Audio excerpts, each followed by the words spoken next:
हर्ष दुबे के लिए नहीं आए थे, वो समाज के दर्द था उनके अंदर, समाज को लेकर के, उस पीड़ा को लेकर के वहां पर आए थे। हर्ष दुबे अकेले जाकर क्या मिल लेंगे? जो अभी चिट्ठी आपको पढ़ाए हैं यही जाकर बता देंगे ये विषय था हमारा वहां पर। वो जो लाखों लोग वहां जंतर मंतर पर आए थे, इस विषय को लेकर आए थे। इसमें आरक्षण कहां है? इसमें SC/ST एक्ट कहां है? बताइए आप हमको। तो अब हम लोग कोर्ट के माध्यम से परमिशन लेंगे और उस परमिशन की कॉपी ऐसे दिखाएंगे पुलिस वालों को, और दिखा करके जाकर के जंतर मंतर पर बैठेंगे। 1 मिनट सुनिए, मैं दिखा रहा हूं हर्ष दुबे का प्रकरण क्या था, इसको मैं बता दे रहा हूं। जंतर मंतर पर लाखों लोग इकट्ठा थे, उनका विषय क्या था? SC/ST एक्ट, रिजर्वेशन, ठीक है, UGC, ठीक है, सवर्ण आयोग, ये सारे विषय थे हमारे। समझ रहे मेरी बात को? लेकिन इसमें विषय क्या दिया गया है?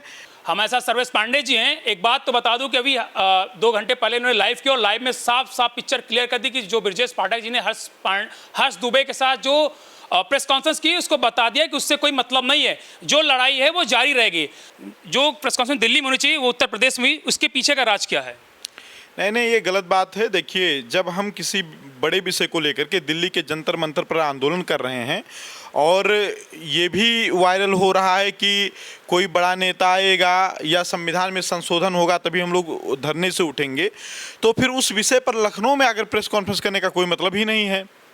भाई, आप जिस विषय को लेकर के लड़ाई कर रहे हैं उसका क्या मतलब है? दूसरी बात, कोई सांसद अगर कहे कि मैं लोकसभा में बात रखूंगा तो मैं एक बार समझ सकता हूं। कोई केंद्रीय मंत्री अगर कहे कि मैं आपकी बात रखूंगा तो मैं मान सकता हूं। भाई, डिप्टी CM तो कोई संवैधानिक पद है नहीं, वो भी तो एक विधायक ही हैं। एक विधायक कौन सी बात और रिजर्वेशन में रिफॉर्म करवा देगा?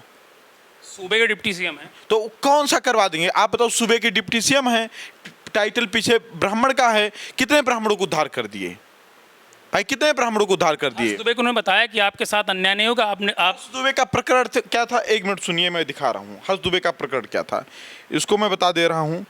जंतर मंतर पर लाखों लोग इकट्ठा थे, उनका विषय क्या था? SC/ST एक्ट, रिजर्वेशन, ठीक है, UGC, ठीक है, सवर्ण आयोग, ये सारे विषय थे हमारे। समझ रहे मेरी बात को? लेकिन इसमें विषय क्या दिया गया है?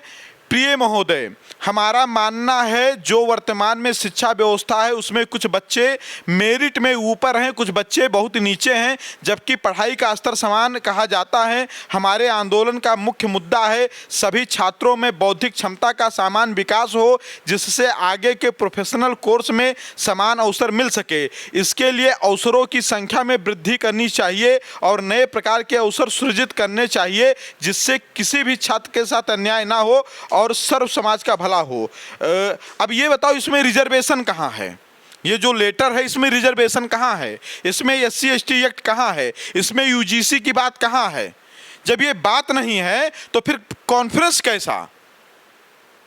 सवाल है कि आप कह रहे थे डेलीगेशन बुलाना चाहिए था और लोग आप लोग भी गए थे, सब समाज वहाँ पर था। उसके बाद हर्ष दुबे ने किसी संपर्क नहीं किया। उनका हर्ष दुबे का एक स्टेटमेंट था कि उनका मोबाइल जो है पुलिस ने ले लिया था, इसलिए संपर्क नहीं कर पाए किसी से। देखिए, वो किसी संपर्क नहीं कर, मतलब ब्रजेश पाठक जिससे संपर्क हो गया और जो स्थानीय लोग लाठी खा रहे थे उनसे संपर्क नहीं हो पाया। शर्म आनी चाहिए। अपने लोग लाठी खा रहे हैं, लोगों के कपड़े फाड़ दिए गए, लोगों को ऐसे पकड़कर घसीटा जा रहा है। आप उनको अभी तक अरेस्ट हैं लोग। मेरी अभी बात हुई है वहाँ के DCP से, अभी शिवम सिंह को अभी तक नहीं छोड़ा गया है।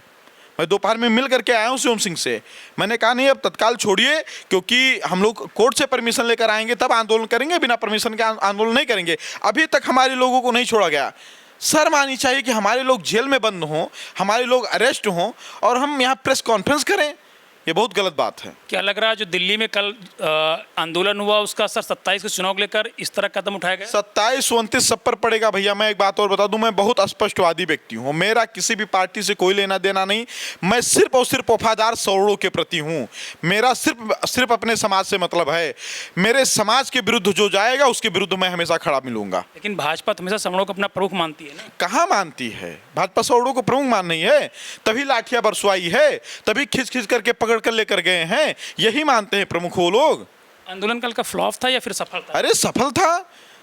पहली बार सवर्णों का इतना बड़ा आंदोलन हुआ, पूरा देश हिल गया है। मीडिया वालों को आखिरी तक बताया गया भैया मत चलाना मत चलाना, सर से पानी ऊपर चला गया, तब मीडिया ने कवर करना शुरू किया। राष्ट्रीय मीडिया ने, आप लोग तो कवर किया, आप लोगों का धन्यवाद, लेकिन राष्ट्रीय मीडिया कवर ही नहीं कर रही थी जल्दी। टिक क्यों नहीं पाए आप लोग वहाँ?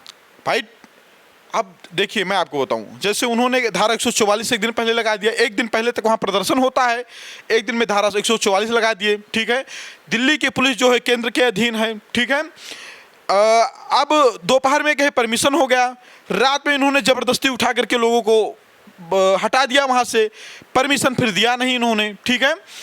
तो अब जैसे हम लोग लीगल काम करने वाले लोग हैं, इनलीगल काम करने वाले लोग नहीं हैं हम, और मैं अब पुलिस के भरोसे नहीं हूं, क्योंकि मैं जानता हूं कि पुलिस सरकार के दबाव में आकर कभी भी हमारा परमिशन निरस्त कर सकती है। तो अब हम लोग कोर्ट के माध्यम से परमिशन लेंगे और उस परमिशन की कॉपी ऐसे दिखाएंगे पुलिस वालों को, और दिखा करके जाकर के जंतर मंतर पर बैठेंगे। प्रेस कॉन्फ्रेंस में अखिलेश यादव ने भी एक ट्वीट किया कि आरक्षण था, आरक्षण है, आरक्षण में ऐसा रहेगा। भाई अखिलेश यादव का तो मुझे समझ ही नहीं आता कि उनके पीडीए का फार्मूला क्या है। 4 दिन पहले पीडी का मतलब पंडित बता रहे थे, तो क्या इस रिजर्वेशन वाले में पंडित नहीं? भाई हम कह क्या रहे हैं, हमारी मांग क्या है? रिजर्वेशन रिफॉर्म, मतलब आरक्षण में सुधार, आरक्षण में सुधार की बात कर रहे हैं। तो जितने भी राष्ट्रभक्त लोग हैं, जितने भी देश के लोग हैं, जितने भी गरीब दलितों के शुभचिंतक हैं, गरीब पिछड़ों के शुभचिंतक, उन सबको आगे आना चाहिए इस विषय पर। भाई आरक्षण में सुधार की बात कही जा रही है, आरक्षण को खत्म करने की बात तो कहा नहीं जा रहा है। अगर आरक्षण व्यवस्थित तरीके से गरीबों के लिए हो जाएगा, जातियों के लिए नहीं होगा, तो ये बड़ी अच्छी व्यवस्था होगी, सभी गरीबों को लाभ मिलेगा इससे। वो तो षड्यंत्र है ना, कोई षड्यंत्र, ये वो भाई आरोप प्रत्यारोप भाजपा पर लगा रहे हैं, ये उनका और उनका विषय है, ठीक है। लेकिन हम लोग षड्यंत्र नहीं कर रहे हैं, हम लोग समाज के लिए, अपने हक और अधिकार के लिए संघर्ष कर रहे हैं। सवाल है, डिप्टी सीएम ने कहा 2 दिन में डेलीगेशन से मुलाकात करवाएंगे, केंद्रीय मंत्रिमंडल जो बैठ होगी। हर्ष दुबे का कहना था कि अमित शाह और मोदी से उनकी मुलाकात हो, तभी आगे चल के इस पर जो है। हर्ष दुबे हैं कौन, आप बताओ? हर्ष दुबे कौन होते हैं मुलाकात करने वाले? 41 करोड़ सौरों की आबादी है, और लाखों सौर जो जंतर मंतर पर बैठे थे, वो हर्ष दुबे के लिए नहीं आए थे, वो समाज के दर्द था उनके अंदर, समाज को लेकर के, उस पीड़ा को लेकर के वहां पर आए थे। हर्ष दुबे अकेले जाकर क्या मिल लेंगे? जो अभी चिट्ठी आपको पढ़ाए हैं यही जाकर बता देंगे, ये विषय था हमारा वहां पर। वो जो लाखों लोग वहां जंतर मंतर पर आए थे, इस विषय को लेकर आए थे। इसमें आरक्षण कहां है, इसमें SC/ST एक्ट कहां है, बताइए आप हमको। हर्ष दुबे कौन होते मिलने वाले? अगर मिलना है, करड़ी सेना के लोग मिलेंगे, हम मिलेंगे, शिवम सिंह मिलेंगे, स्वामी आनंद स्वरूप मिलेंगे, जो भी आरक्षण के खिलाफ अलंकार अग्निहोत्री जी मिलेंगे, DIG जुगल किशोर तिवारी जी मिलेंगे, और जितने भी लोग सौर समाज के मुद्दे पर बोलते हैं, उन सभी लोगों की एक टीम बनेगी, वो लोग मिलेंगे, वो लोग अपनी बात रखेंगे। सरकार से आ रही है कि जिससे प्रेस कॉन्फ्रेंस वैसे मामला हल दुबे फर्स्ट डे पर ही बैकफुट पर आ गए, वो क्या मिलेंगे अब? लेकिन जो सरकार ने प्रेस कॉन्फ्रेंस के मामले को बैकफुट पर लाने का प्रयास किया कि अब शांत हो जाएगा मामला। नहीं, बैकफुट पर नहीं आने वाला है। मैं आपको बता दूं, ओनली वन, एक पर्सन समझो हमारे आंदोलन से बाहर हो गया, हर्ष दुबे, मात्र एक व्यक्ति, मतलब उस लाखों की आबादी में एक व्यक्ति हमारे आंदोलन से समझो बाहर हो गया। हमारा आंदोलन अभी भी जारी है। मतलब इस प्रेस कॉन्फ्रेंस समर्थन नहीं करते? कोई मतलब नहीं उस प्रेस कॉन्फ्रेंस का। आप बताओ डिप्टी सीएम कौन सी मीटिंग करवाएंगे? कोई केंद्रीय मंत्री आता, JP नड्डा संपर्क करते या और लोग संपर्क करते, जिन लोगों ने CGP से संपर्क किया था, तो हम समझते एक बार ये कौन सी मीटिंग करवाएंगे। और अगर करवानी है तो ठीक है, हम लोग करने के लिए तैयार हैं। आप मोदी जी से मीटिंग करवाइए, हम अपनी बात रखेंगे, हमारी बात मानेंगे तो ठीक है, नहीं मानेंगे तो हम आंदोलन करेंगे। 2 दिन का टाइम लिया उन्होंने। हाँ ठीक है, तो हम लोगों को बुलाओ ना, उसमें हम लोग अपनी बात रखेंगे। हम तो चाहते ही वार्तालाप हो इस विषय पर। सवाल है कि चूक कहाँ हो गई? लेकिन चूक कहीं पर नहीं हुई है। देखो होता क्या है कि कोई भी व्यक्ति अगर छल कपट कर जाए तो कोई तो पहचानता है नहीं कि किसके मन में क्या चल रहा है। तो हम लोग तो वहाँ पर देख रहे थे, अपने लोग, हमारे लोगों को अरेस्ट किया जा रहा था, उनको छुड़ाने में व्यस्त थे, हमारे लोगों को मारा पीटा जा रहा था, उनको बचाने में व्यस्त थे। अब किसके मन में क्या चल रहा हमको क्या पता है भाई? हम तो आज के नहीं है ना, हम तो 8 साल से समाज के लिए संघर्ष कर रहे हैं, समाज का भरोसा नहीं टूटने देंगे। हर्ष दुबे से पहले आपकी कभी मुलाकात? नहीं, मेरी मुलाकात नहीं हुई थी। कोई फोन पर बातचीत? कोई बातचीत नहीं हुई थी। अपने समाज के लिए गए? नहीं, मैं सिर्फ समाज के लिए गया था, सिर्फ समाज के लिए गया था। मुझे पता था समाज के नाम पर एक आंदोलन 21 तारीख को हो रहा है, और उसी लिए मैं वहां पर गया था, और मैं 4 दिन से लगातार आह्वान कर रहा था उस आंदोलन के लिए। सर्वेश पांडे की अगली तैयारी क्या है? अगली तैयारी है, हमें परमिशन मिलेगा कोर्ट से परमिशन मिलने के बाद हम लोग वहां पर जाएंगे, आंदोलन करेंगे। चलिए बहुत धन्यवाद। तो हमारे साथ सर्वनायक चीफ सर्वेश पांडे जी थे, इनसे खास बातचीत। इनका साफ तौर पे कहना है कि जो भी डिप्टी सीएम ब्रजेश पाठक ने यहाँ पर प्रेस कॉन्फ्रेंस की उसको डीएनआई करते हैं और इस प्रेस कॉन्फ्रेंस का कोई समर्थन सर्वनायक जी पूरा समाज नहीं करते। सिर्फ